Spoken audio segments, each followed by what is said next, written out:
السلام علیکم ورحمۃ اللہ وبرکاتہ۔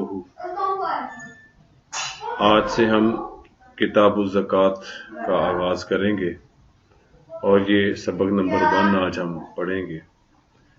زکوٰۃ فرائض اسلام اور ارکان اسلام میں سے ایک رکن ہے۔ اسلام کی بنیاد جیسے کہ نبی علیہ السلام نے ارشاد فرمایا 5 چیزوں پہ ہے، اور ان میں سے ایک آپ صلی اللہ علیہ وسلم نے زکوٰۃ کا بیان فرمایا۔ زکوٰۃ ہر اس مسلمان عاقل بالغ پر فرض ہے جس کی ملکیت میں قابل زکوٰۃ مال بقدر نصاب موجود ہو اور صاحب نصاب بننے کے بعد پورا قمری سال گزر جائے۔ ایک تو اس کے پاس اتنی ملکیت ہو جو نصاب کی مقدار کو پہنچے، اور دوسرا جو صاحب نصاب ہے وہ مال اس کے پاس ایک پورا قمری سال سے مراد یہ جو ہمارے چاند کے مہینے ہیں، ہجری کیلنڈر ہے، اس کا اعتبار کیا جائے گا۔ اس کے بعد آگے ایک مسئلہ بیان کیا گیا ہے کہ اگر کسی بچے پر یا مجنون کی ملکیت تو ہے، لیکن اس پر اتنی ملکیت ہے جس پر زکوٰۃ مقدار پہنچ جاتی ہے نصاب کو، لیکن بچے اور مجنون پر زکوٰۃ فرض نہیں ہوتی۔ اب جی قابل جو اموال زکوٰۃ ہیں وہ کون سے ہیں جن پہ زکوٰۃ ہوگی؟ سونا، چاندی، نقدی کی تمام اقسام۔ نقدی کی تمام اقسام سے مراد ہر طرح کی کرنسی ہے، چاہے وہ کسی بھی ملک کی ہو۔ پرائز بانڈ تک اس میں شامل ہے، وہ بھی ایک نقدی کی صورت ہے، اگرچہ اس کے بارے میں حلت کے حوالے سے ناجائز ہے۔ سامان تجارت، آپ کاروباری ہیں، آپ کی دکان پر جو تجارت کا سامان ہے، آپ فیکٹری اونر ہیں اور وہاں پر جو را مٹیریل ہے جس سے آگے آپ نے چیزوں کو بنانا ہے یا آپ بنا چکے ہیں اور آپ کے سٹاک میں ہے، یہ تمام چیزیں سامان تجارت کہلاتی ہیں۔ اور مال مویشی جو آپ کے پاس گائیں بکریاں وغیرہ ہیں، یہ سب قابل زکوٰۃ اموال ہے۔ آگے ایک مسئلہ رہائشی یا کرائے پر دیے گئے ہوئے مکانات، استعمال کی سواریاں، ذاتی استعمال کی اشیاء، کپڑے وغیرہ، برتن شامل ہے اس میں، یہ قابل زکوٰۃ اموال میں شامل نہیں۔ یعنی کہ آپ نے ایک مکان اس نیت سے بنایا کہ اس کو فروخت کر کے آپ آگے نیا بنائیں گے، نفع کمائیں گے، تو وہ سامان تجارت میں ہوگا، لیکن ایسا رہائشی مکان جو آپ نے بنا کر کرائے پہ چڑھا دیا ہوا ہے تو اس وقت اس پر زکوٰۃ نہیں ہوگی، اس مکان پہ زکوٰۃ نہیں ہوگی۔ استعمال کی گاڑیاں، آپ کے پاس سواریاں لکھا گاڑیاں، آج کل آپ کے پاس استعمال کی 5 گاڑیاں بھی کھڑی ہیں تو کسی پہ زکوٰۃ نہیں، لیکن اگر آپ نے ایک گاڑی شو روم میں کھڑی کی ہے فروخت کرنے والی، اب یہ مال تجارت بن جائے گا۔ ایسے ہی ذاتی استعمال کی اشیاء، کپڑے وغیرہ، یہ بھی زکوٰۃ ان پر بھی نہیں ہوگی۔ زکوٰۃ کا نصاب کتنا ہے جی؟ اگر کسی شخص کے پاس صرف سونا ہے تو اس کے لیے نصاب 7.5 تولہ، یعنی قابل زکوٰۃ اموال میں سے اس کی ملکیت صرف سونا ہے، اور اس 7.5 تولے کی مقدار پر سال گزر جائے تو اب وہ کل سونے کا 2.5% زکوٰۃ کو طور پہ ادا کرے گا۔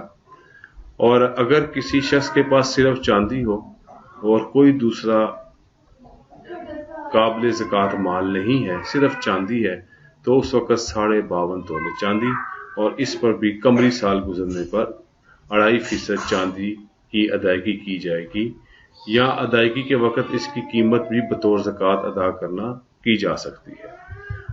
اگر کسی شخص کے پاس کئی طرح کے قابل زکوٰۃ اموال، کئی طرح کے مختلف قسم کے، جیسے اوپر بیان ہوئے، سونا ہو سکتا ہے اور چاندی دونوں ہیں، یا سونے چاندی کے ساتھ نقدی ہے، یا سامان تجارت بھی ہو، یا صرف نقدی ہو، یا صرف سامان تجارت ہو، تو ان تمام صورتوں میں زکوٰۃ کی فرضیت کے لیے نصاب 52.5 تولہ چاندی یا اس کی قیمت ہے۔ اس مسئلے کو سمجھ کے ہمیں اپنے تمام معاملات کی درستگی کرنی چاہیے۔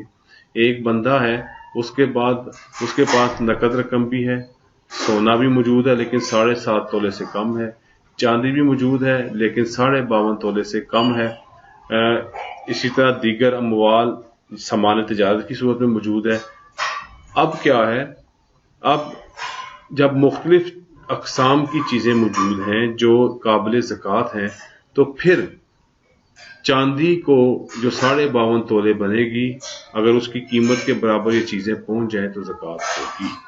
اس میں پھر جب کوئی ایک جنس کی چیز ہو، جیسے صرف سونا ہو اور کچھ نہیں ہے تو پھر سونا 7.5 تولے، اگر چاندی ہے اور کچھ نہیں ہے تو پھر صرف 52.5 تولے کا حساب۔ اب دیکھیں مثال بھی دی ہے، ایک شخص کے پاس 2 تولے سونا 10 روپے ہیں، 10,000 روپے ہیں تو وہ شخص صاحب نصاب ہے، کیونکہ دونوں چیزوں کی مجموعی مالیت جو ہے وہ 52.5 تولہ چاندی کی قیمت سے زیادہ ہے۔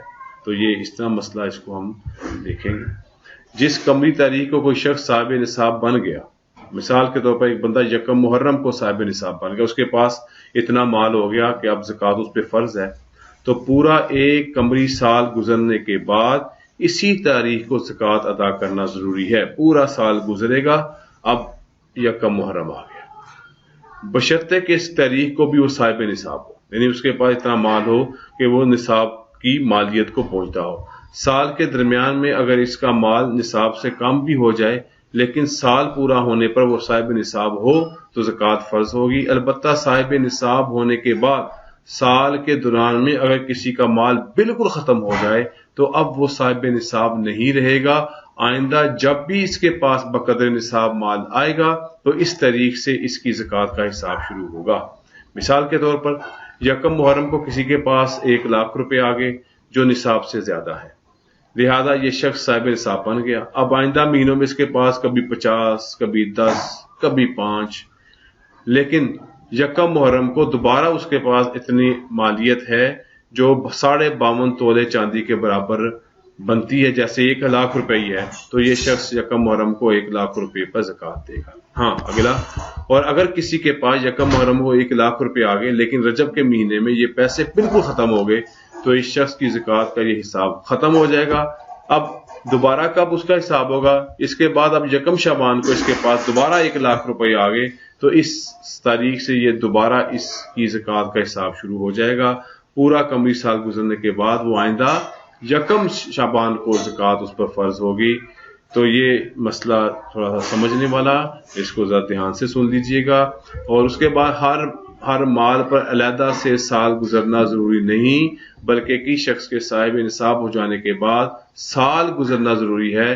سال پورا ہونے کے بعد اس شخص کی ملکیت میں موجود کل مال پر زکوٰۃ فرض ہو جاتی ہے، چاہے کچھ مال 1 یا چند دن پہلے ہی اس کی ملکیت کیوں نہ بنا ہو، بس نصاب کی مالیت کا اعتبار کیا جائے گا جب وہ صاحب نصاب ہو رہا ہے۔ اب دیکھیں، اس کو ایسے سمجھیں، ایک بندے کے پاس اس کا 1 محرم کو پورا سال ہو رہا ہے اور اس کے پاس 25 ذی الحجہ کو 1 لاکھ روپے ہے، لیکن 29 ذی الحجہ کو اس کو پاس 1 لاکھ روپیہ اور آ جاتا ہے اور 1 محرم کو اس نے زکوٰۃ ادا کرنی ہے۔ اب کیا ہوگا، جو 1 لاکھ روپیہ اس کو 1 دن پہلے بھی آیا ہے وہ بھی اس میں سے بھی اس کو زکوٰۃ دینی پڑے گی، یہ نہیں کہا جائے گا یہ تو بھی میرے پاس 1 دن پہلے آیا۔ تو اس طرح سے اس مسائل کو اس طرح سے حل کیا جائے گا۔ اللہ تعالی ہمیں زکوٰۃ کے مسائل کو سمجھنے اور پھر زکوٰۃ کی ادائیگی کا اہتمام کرنے کی توفیق نصیب فرمائے۔ وآخر دعوانا الحمدللہ رب العالمین۔